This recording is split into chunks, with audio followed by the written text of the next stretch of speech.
we expand this microprocessor structure or the system structure, then it consists of the modules like this is the microprocessor that we have consisting of this ALU, the register array and the control.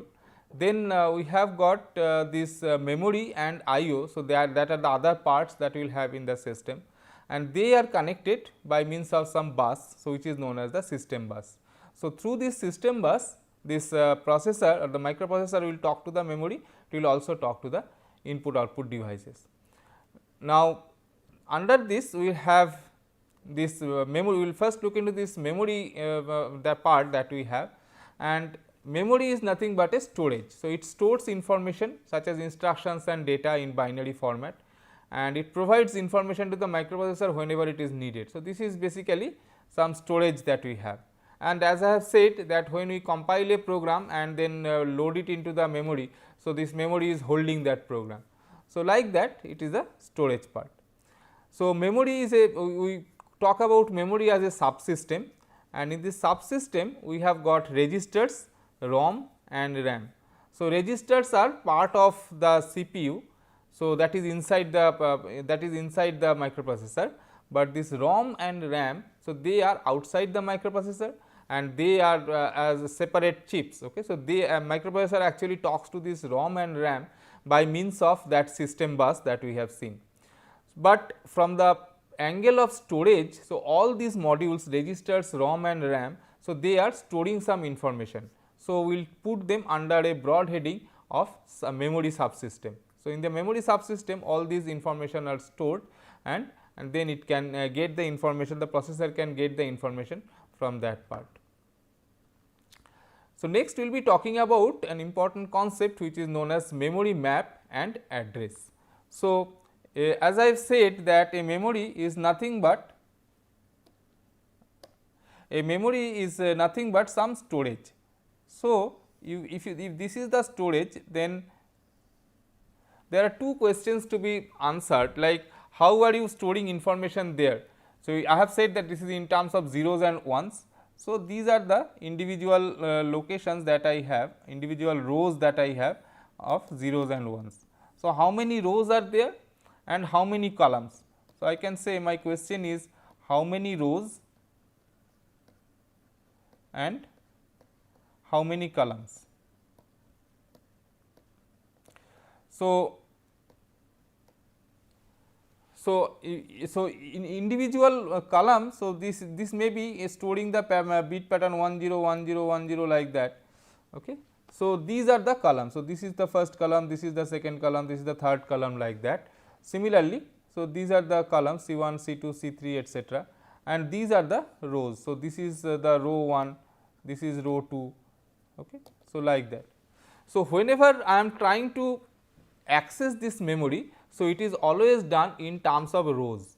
Okay. So, normally we do not access memory in terms of these individual bits or in terms of columns. So, we will be always accessing a particular row together. So, we will always be accessing a particular row together. Okay. So, it is never that we access a particular bit within a memory. So, it is not that we access a single bit separately. Okay. So, it is not done. So, this entire row is accessed by the processor. Now, if I have got say m rows, then somehow the processor needs to tell like which row it wants to access. Fine. So, to tell that, so it needs to so if there are m such rows, so to identify any row here, so I will need log of m. I will need log of m number of bits to be specified. So, what I can do? So, I can have a decoder where I can say, so I can put a decoder, and the decoder will be, that decoder can find out like where to which location I am talking about. So, it is like this, that if I put a decoder here, okay, and then here I tell what is the, here I put that log m bits, okay, or better I should make a different notation. So, this is my memory block that I have and this is the decoder.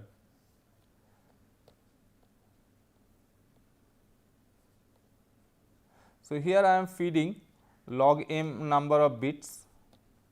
As a result, this decoder generates m such enable signals.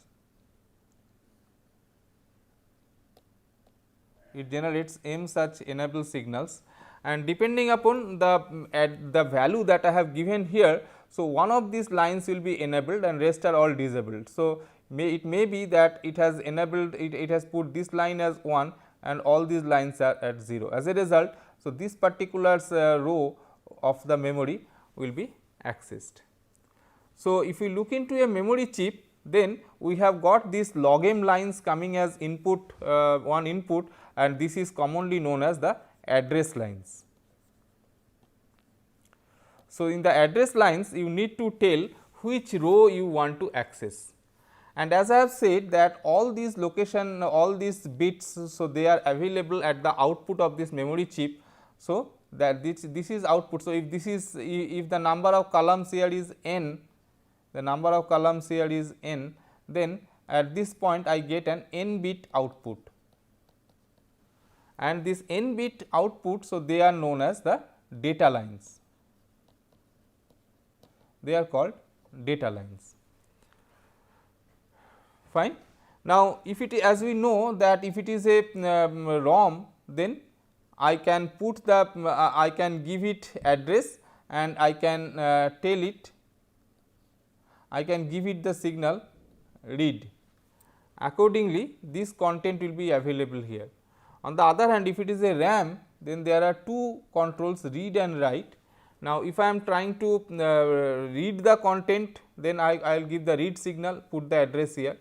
If I am trying to write something onto the location, then this line is bidirectional in case of RAM, and then I put the value onto this data line, we put the address here and then we give a write signal, so that whatever value is available on the data line gets written onto the location.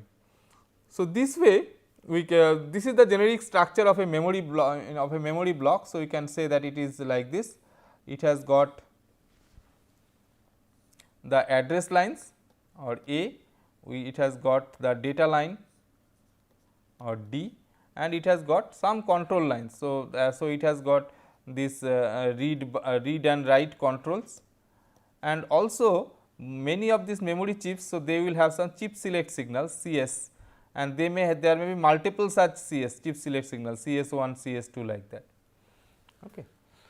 So, and each this memory chip has got some capacity, like it may be say 4K, it may be say 2K. So, this is that is 4K, that identifies it is 4 kilobyte 4 kilo such locations are there. So, if it is 4K into 8 bit, that means individual locations are 8 bit wide and there are 4K such locations, that is 4 into 1024, that is 4096 locations are there in this chip. Similarly, if it is 4K by it is 2K by 4 bit. So, this is 1024 into 1024 into 2K by 4 bits. So, this is 2048 rows and each of 4 bits. So, total whatever be the number of bits coming. So, that is the total capacity of this, but this has got 2048 locations compared to 4096 location here. So, this 2K chip will have 2048 words in it. Anyway, so that we have seen in the while discussing about this memory chips and all. So, in the context of microprocessors, what happens is that every microprocessor will have certain number of address lines and a certain number of data lines. So, it will be coming from the microprocessor itself, and there those lines are fixed. Okay. So, if a microprocessor has got m address lines, then it can access to power m memory locations from that, and it has got the n data lines will tell that the memory chip that we want to connect should provide me n bit data at a time. Now, depending upon the structure, depending upon the chips that we are connecting, and then we can have different type of connection. For example, you may say that this is the total address range of the microprocessor. Like here it is said that okay, I have got addresses running from 0000 to FFFF. So, this is true if the microprocessor has got 16 bit address lines, because this FFFF, that means it is a all the 16 bit value. So, this has got 64K alternate values in the address range. So, my microprocessor address bus, the address lines that the microprocessor generates must be 16 bit, and then using that, so it will be able to distinguish between any of these 64K locations. But the memory chips that we have, so that memory chips may not be having 64K capacity in a single chip. Okay. So, so I will need multiple such chips. Also, I need to distinguish between some part of the system. So, some part of the program may be fixed, whereas some part are varying. So, for example, the operating system part of the system, so that is fixed. So, that we need to have in some part of the memory. So, normally what is done is that at the beginning of this address range, so we have got this we try to put one EEPROM, and in this EEPROM, so we put the operating system part, and then in the later part, so we try to put the RAM chips. Okay. So, where for that is for the for access for to be used for different purposes, for storage purpose. So, the first RAM chip that is shown here, so that will be ranging over the addresses 4400 to 5FFF, and the second one, so that will be ranging from 6000 to 8FFF. So, their capacities are not same, but in a general design, so their capacities may be same also depending upon the RAM chips that we put. And between this EEPROM and this RAM 1, so there is some space which is not utilized. So, this address range that is the 4000 to 43FF. So, that part of the address, so that is not used by the processor. Okay. So, it is assumed that the processor will not generate any address in that range. So, if it generates, then the system behavior is unpredictable. However, similarly towards the end, so it generates address up to F7FF, and it does it from F800 to FFFF. So, this address range is never generated by the processor. So, it is assumed like that the whatever program will be loading into the memory and the processor will be executing, it will never generate addresses in the range 4000 to 4400 43FF, and similarly from F800 to FFFF. So, it will not generate any address in that range. Anyway, otherwise we can connect it like this. Now, how do you make this connection? So, your I have said that if this is the address lines that we have. So, here I have got 16 address lines coming here, and how these address lines are going to select these individual chips. Okay. So, that has to be seen. So, we will take an example and try to explain that part. So, suppose I have so in my in the 8085 based system that we have. So, I have said that it has got 16 bit address lines. Suppose 16 bit address lines are named as say A0 to A15. So, they are named as A15 to 0, where A15 is the highest the most significant bit and A0 is the least significant bit. So, from my 8085 chip, so if this is the 8085 chip, so these 16 lines are coming out. Sorry. So, from my 8085 chip, these 16 lines are coming out. So, like this. Now, this is my A0 to 15 that is coming out. Now, in my system total 64K. So, maybe I have got say chips, memory chips of size 4 kilobyte only. So, how do I connect them? So, I will need 8 such chips to I will need, so suppose let us take a slightly larger sized chip. Suppose I have got 8 kilobyte chips. Okay. If I have got 8 kilobyte chips, then for 64 kilobyte I will require 8 chips in that case. Okay. So, what I can do? So, I can put 8 such chips in this way, 8 such chips in this fashion, and for 8 kilobyte. So, the for 8 kilobyte the address lines needed is your 10 plus 3 13 bit. So, 13 bits are the address lines for this individual chips. So, I take this A0 to A12 to each of these chips. To all these chips we put A0 to A12. So, those lines are going there. So, this part is A0 to 12, and the bits 13, 14 and 15. So, they are fed to a 3 to 8 decoder. They are fed to a 3 to 8 decoder, and this output lines. So, they will be selecting those lines, the chips. So, what I mean is that I have got a 3 to 8 decoder here,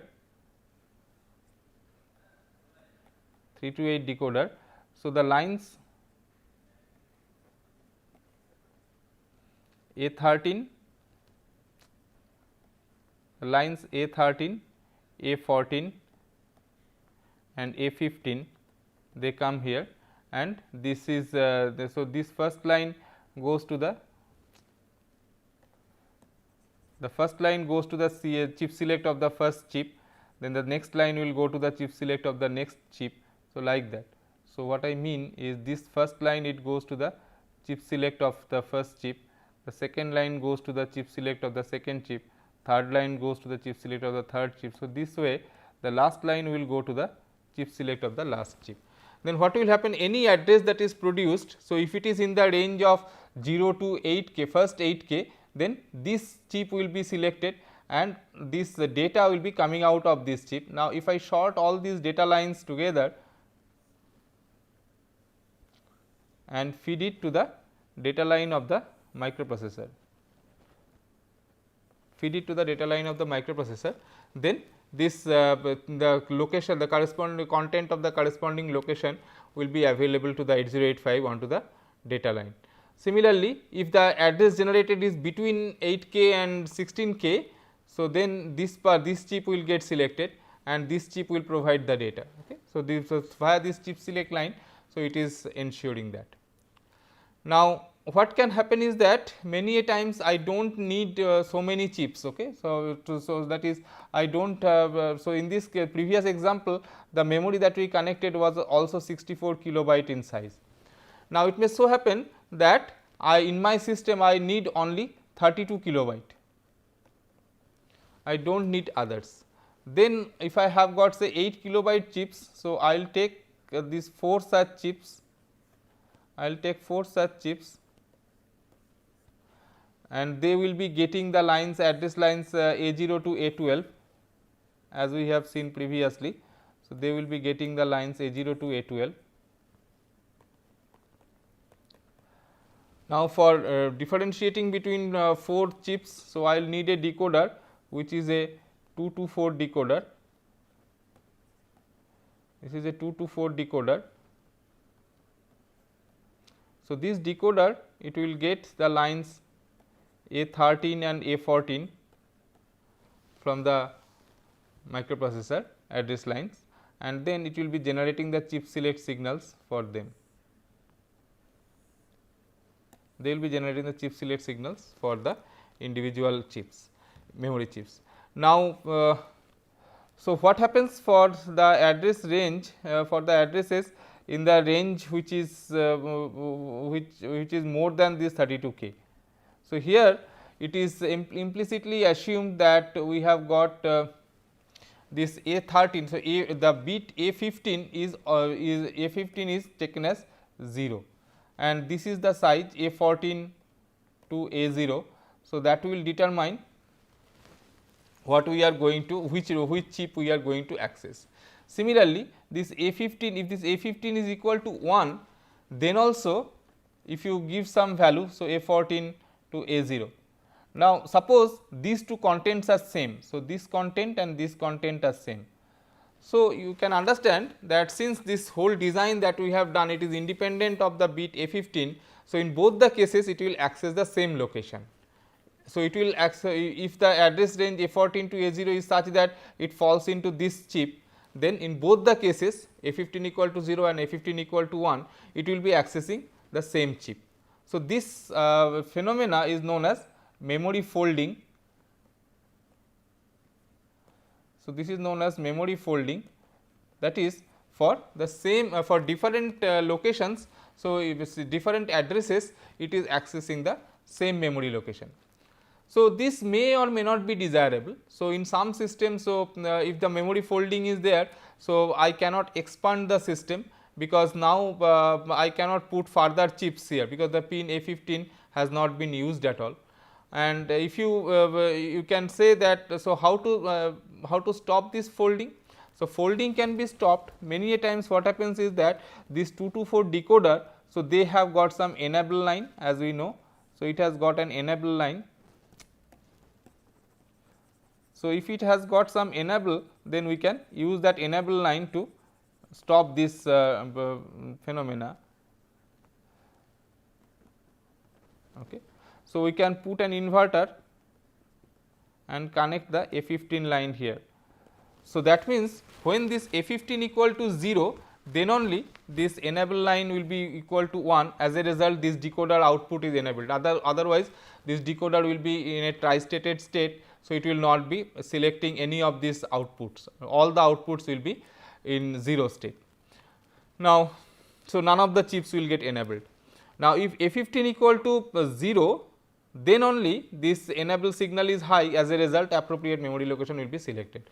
So, this way, so this is this address does not have any meaning, okay, in this case. So, if A15 equal to 1, then none of the memory chips will get selected. So, that location is not within the addressable range generated by the processor in that case. So, that way memory folding can be resolved. But of course, if you are not bothered much, then you can definitely allow memory folding, because if you allow memory folding, then this extra logic gate, this inverter and all are not required. Similarly, it may so happen that you can work with a simpler decoder that does not have any enable line in it. So, you can directly use a chip which is a decoder, but does not use the enable line, whereas in this case you need to use a decoder where it has got an enable line. If we are avoiding memory folding, then the advantage is that later on, if you want to expand the system by putting another chip here, then you can have another decoder, and for that decoder you take the enable line and connect it directly here, fine. So, and this chip or this decoder output the say give chip select to the lower chip. So, that is as a result what will happen is that this block will be selected only when A15 equal to 1. So, you get the addition. So, you do not need to generate you do not need to expand this decoding logic by putting putting a larger decoder, but you can just extend the design. You can just put another 2 to 4 decoder here, okay, and then from by using this enable line. So, you can enable that decoder, and the previous decoder, so it will be valid for the upper 32 kilobyte, and this decoder, so this will be selecting the lower chip. So, this way for memory expansion purpose, it is better that we have got this memory folding resolved, so that we can expand the system later. That will not be possible if we are not using memory folding. So, if we resolve it previously, so if we allow memory folding, then of course, this cannot be done. Okay. So, another possibility that we have is that this memory chips, so it may not have the data line may not be sufficient. For example, maybe I require some a memory of capacity say 32 kilobyte. Okay. So, these individual chips that I have are say 8 kilobyte, it has got 8 kilobyte location, but 8 kilo locations, but individual locations are of 4 bits wide. So, this we have seen previously that we have got 8 kilo and 4 bits. So, this is 8 kilo by 4 and this is also. So, what you do in that case is you take 2 such chips in parallel. Okay. So, we have got this is another 8 kilo by 4. So, total 32 K. So, this is 8 kilo by 4 and this is another 8 kilo by 4. So, you take another such chips,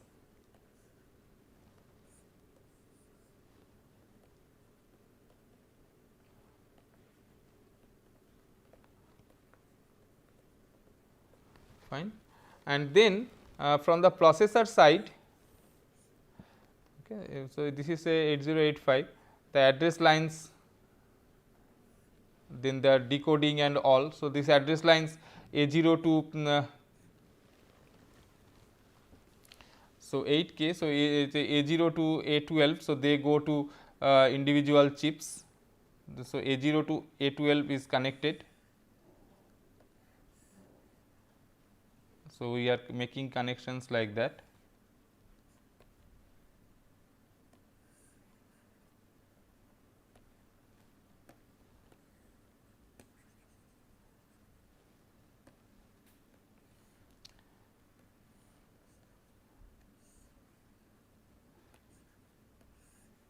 So, these address lines A0 to A12 are connected, and then from the decoder, if this is my decoder, then this is the lines